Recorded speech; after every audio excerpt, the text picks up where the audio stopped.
Nagliwanag ang bunganga ng Bulkang Mayon sa Albay kagabi matapos masilayan ng crater glow o yung banaag ng bulkan. Nagbagsakan din ang mga bato at naglabasa ng mga uson o yung pinaghalong volcanic gas, abo at mga piraso ng bato. Sa ngayon nakataas pa rin sa Alert Level 3 o nananatiling mataas ang aktibidad ng Mayon. Sa nakalipas na 24 na oras, isang volcanic earthquake ang naramdaman sa paligid ng bulkan habang 162 rockfall events ang naitala.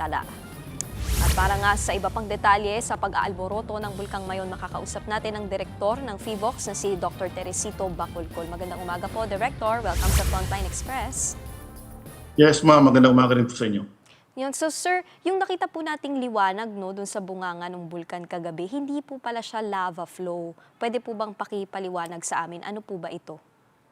So, hindi tama po kayo, hindi po yung lava flow. Yung banaag po ay, or yung crater glow, it's caused by superheated volcanic gas and heat from the newly extruded magma sa summit.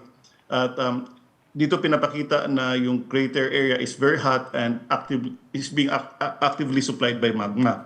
Tapos yung mga bumabagsak naman sa dalisdis ng bulkan, yun po yung mga incandescent rock falls at saka pyroclastic density currents.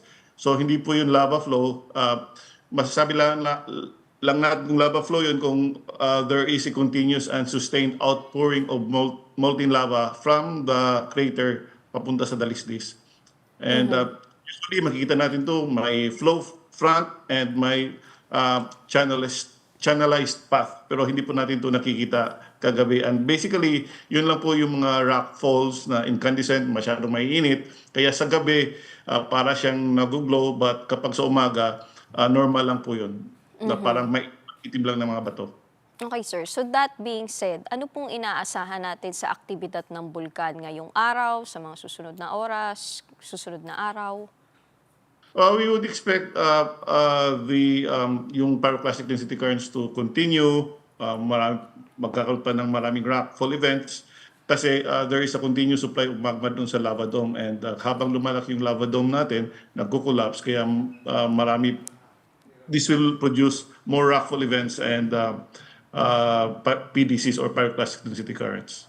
So sir, ano po bang tamang term? Kasi ito nga pong nangyayari, hindi pa po siya nag-e-erupt. Tama po ba? Ano po bang tamang term na ginagamit?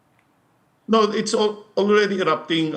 The fact na meron tayong lava na umaangat and nag-form doon sa tuloy-tuloy ito and pumapatong doon sa existing lava dome natin and lumalaki, that's already an eruption. Okay. Pero hindi nga lang to explosive eruption. Hindi po explosive For eruption.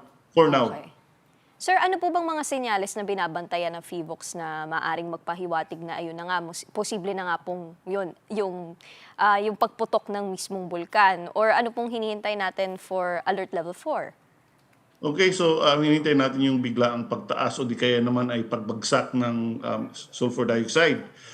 Yung sustained increase in mass flux, meaning nakita nating may mahaba ng lava flows, frequent and bigger na pyroclastic density currents, and kapag nakita rin natin yung lava fountaining, and kapag nakita rin natin yung sustained increase ng volcanic earthquake. So far for the past 72 hours, isang volcanic earthquake lamang yung nakita natin. So kapag nakita, hindi naman kailangang lahat yan, but kapag may nakita na tayo na pattern na escalating activity, then we will raise it to Alert Level 4. Okay, sir. Siguro pang huli, ano na lang po bang paalala ninyo sa mga residente at maging yung mga turista na gusto pang lumapit? Minsan, kumuha pa ng picture dun sa current na nangyayari sa Mayon. Wala namang problema kung kukuha sila ng pictures dun sa Mayon.